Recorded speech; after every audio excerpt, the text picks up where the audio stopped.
Here, dankie vir die voorreg wat ons het om in U teenwoordigheid te mag wees.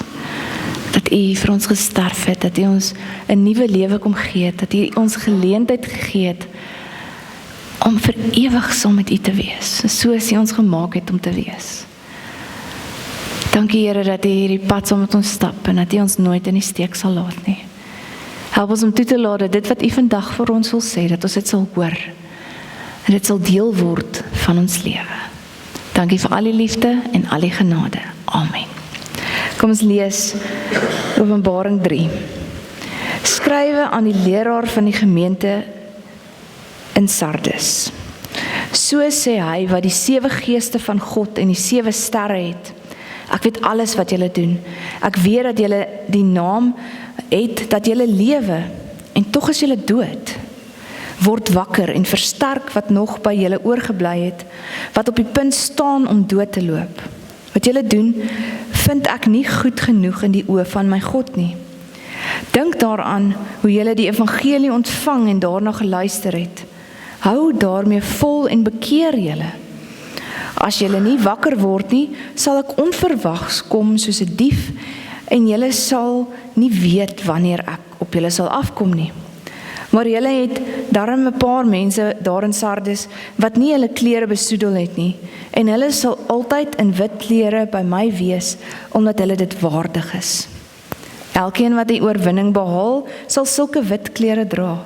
Ek sal nooit sy naam uit die boek van die lewe uithaal nie, en ek sal voor my Vader en voor sy engele verklaar dat hy aan my behoort.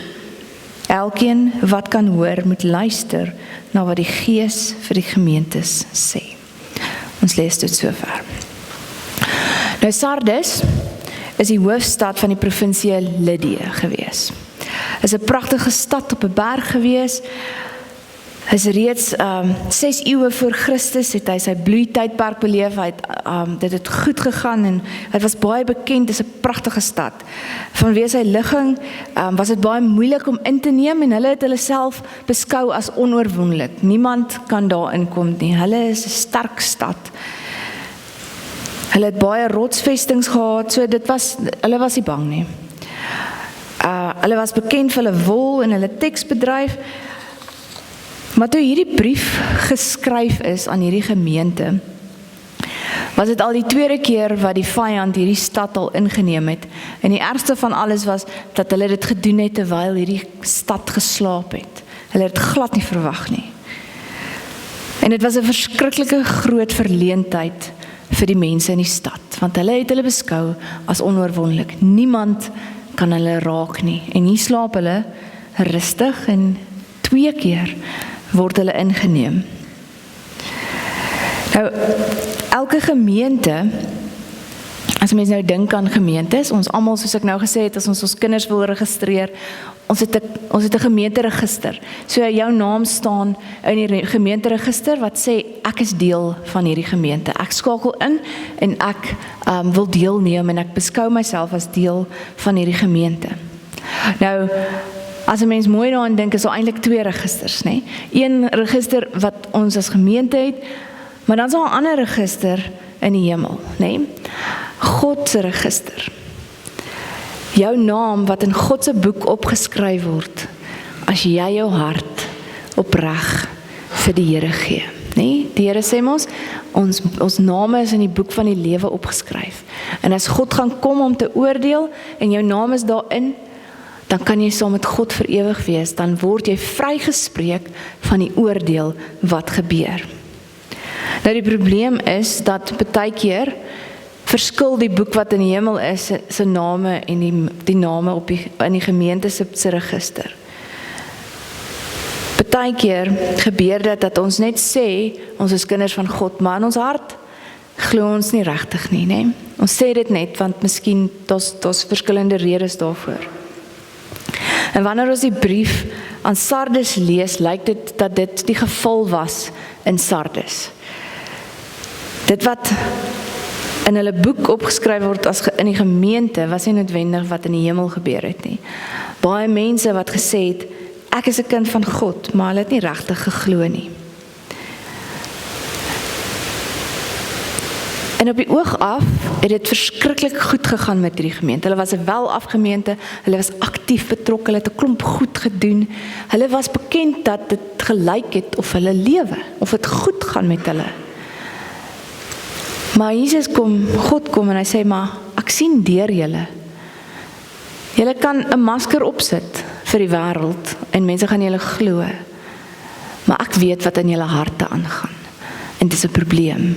Hy waarsku julle en hy sê pas op, julle is besig om agteruit te gaan. Julle is besig om my te verloor. Besig met die dinge van die Here, maar nie met die Here van die dinge nie, né? Dit help nie, mens doen 'n klomp goed, maar binne in ons harte is dit leeg en het ons nog nie vir God ontdek nie. Want dit is dan mis ons die punt, né? As ons as gemeente bestaan net om 'n klomp goedjies te doen, om 'n klomp entertainment te reël en mense besig te hou, dan beteken ons regtig niks nie. Die sentrum van hierdie gemeente moet God wees. Dit moet Jesus Christus wees. As ons dit mis ons punt totaal en al. En dis hoekom ons ook fokus op ons verhouding met God hierdie kwartaal. My identiteit, wie ek is. Want ek moet Godsin wees. Dis die punt van kind van God wees. Is ek moet glo met my hart. Dis die kern van ons geloof. Hierdie mense word nie beskuldig van dwaalleer of afgodsdiens of sulke goeders nie. Hulle doen nie regtig goed op die regte tyd, maar die Here sê ek soek jou hart. Ek soek nie 'n klomp goed nie. Ek soek jou hart. En hy waarsku hulle, word wakker. En hierdie gemeente het hierdie baie mooi verstaan, want hulle was al 2 keer in hulle slaap oorgeneem, wat hulle gedink het, dit is okay, ons is onoorwinnelik, ons is sterk genoeg, ons kan dit self doen. Hierdie slapery het hierdie gemeente, of hierdie stad, hier te staan gekom. So hulle verstaan, as daar 'n brief vir hulle geskryf word, en vir hulle gesê word, word wakker, julle is aan die slaap.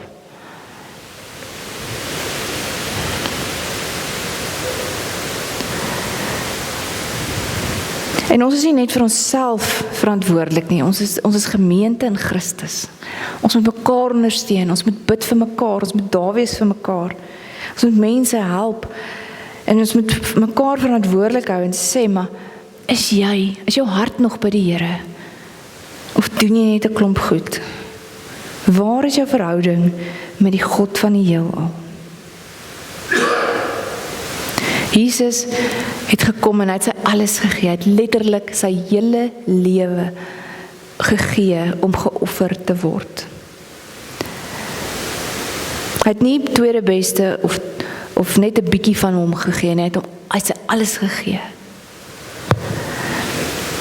Sodat ek en jy kan lewe, sodat ek en jy saam met die Here vir ewig kan wees.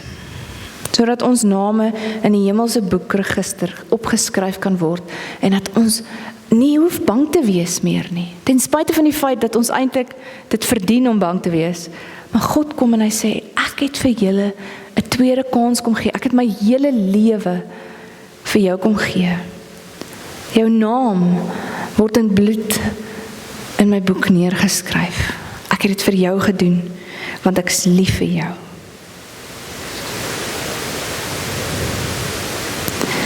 Hierdie vuur binne, wat God binne in ons kom wakker maak het, moet weer aangeblaas word. Anders kom die Here soos 'n dief in die nag en ons weet nie daarvan nie. En dan is dit te laat.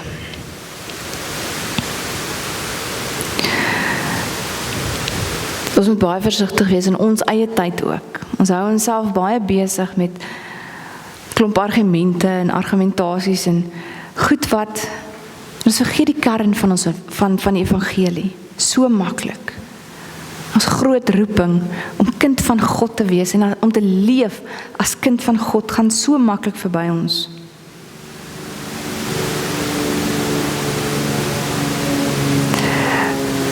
Maar daar is ook hoop in hierdie brief, so dit is nog ons hart. En hy sê in geen onduidelike term vir hierdie gemeente word wakker. So asof hy hulle wil skud en sê kom, word wakker, maak oop julle oë. Kom by die goed wat saak maak uit. Maar ons ook hoop. Hy sê, dis nie almal nie. En die ding is, ek weet nie waar een van julle se harte regtig is nie. Jy kan vir my sê waar jou hart is, en ek kan jou glo, maar dis tussen jou en die Here, nê? Dis hoekom ons nie mekaar oordeel en sê, jy gaan hemel of hel toe nie, want ons weet nie, nê? Ek weet nie wat in jou hart aangaan nie. So dis belangrik, dat ons mekaar moet help, en dat ons mekaar moet ondersteun, maar dit is belangrik dat jy moet weet waar jy staan met die Here. Glo ek met my hele hart, dat Jesus gesterf het vir my sondes. Hy sê, daar is mense wat naby aan hom leef, wat hulle verhouding met God ernstig opneem, wat hulle alles gee. So alles in die gemeente is nie sleg nie, daar is nog hoop, daar is mense wat getrou gebly het, wat aktief in die gemeente hulle harte gee. En Jesus sê, God sê, Jesus gee aan elkeen van sy kinders gawes, wat ons 'n verskil wil maak. Hy gee vir ons, hy roep ons, en hy kom beloof vir ons, as jy glo met jou hart, en jy bely met jou mond, dan is jy my kind. Dis die waarborg. En dan, as jy regtig glo, dan werk God in jou hart, en jou lewe verander, en dan kom die, ek wil my gawes gebruik, ek wil betrokke raak, ek wil iets doen. Dan gebeur dit nie net omdat ek voel ek moet dit doen, omdat ander mense vir my kyk nie, of wat ook al se rede jy doen wat jy doen nie. Dan kom dit uit jou hart uit. Dan beteken dit iets. En dan gebruik God dit tot eer van sy naam. So God sê, hierdie goed is nie slegte goed nie, maar waar doen jy dit, omdat jy glo, of waarvoor is jy besig om dit te doen. So dis die waarskuwing. En dan die belofte, wat hy kom sê, as jy glo, dan sal jy altyd in wit klere by my wees. Omdat jy waardig is. Jy is waardig, want ek het jou waardig gemaak. Want ek is lief vir jou. Wit die klere, dis 'n simbool van reinheid en heerlikheid. Hierdie gelowiges wat glo, is rein, want hulle is gewas deur die bloed van Jesus Christus. En God beloof, as jy skoon gewas is en jy glo, dan is jy vir altyd naby hom. En dan beloof God, ek sal jou nooit uit die boek van die lewe uitwis nie. Jy bly my kind, as jy glo met jou hele hart, jy het my aangeneem, jy het daai geskenk gevat, is jy sy kind. Dis die een waarborg in die lewe wat ons het. Ek is God se. En dan sê Jesus, ek sal voor my Vader en voor die engele verklaar, dat jy aan my behoort. Dis nie wonderlik nie, nee? Dit is so geweldig groot. Dit is so eenvoudig, dit is soos, ek tel die geskenk op en ek vat dit, nee? Ek glo met my hart. Maar dit is so groot. Dit is so groot wat God vir ons kom doen het. Hy het vir ons 'n kans gegee om te leef soos wat jy gemaak is om te leef, saam met die God van die heelal. Ons gemeentesregister werk ons aan, ons kan dit regstel, ons kan dit uitfigure. Maar die hemelse register is iets anders. Wat gaan in jou hart aan? Waarmee is jy besig? Aan wie behoort jou hart? En dis die vraag.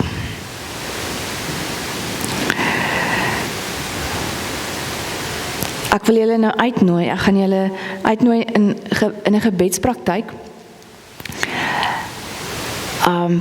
So ons gaan eers rustig raak, en ons gaan net bewus raak van ons omgewing.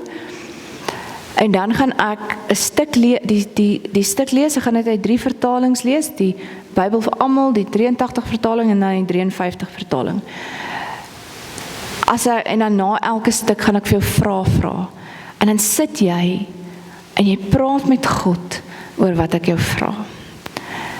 Jy gaan dit vir niemand anders vertel nie, dis tussen jou en die Here. Okay, so ek wil julle uitnooi om deel te neem hieraan. Ek gaan julle challenge om so 'n bietjie stil te word voor die Here.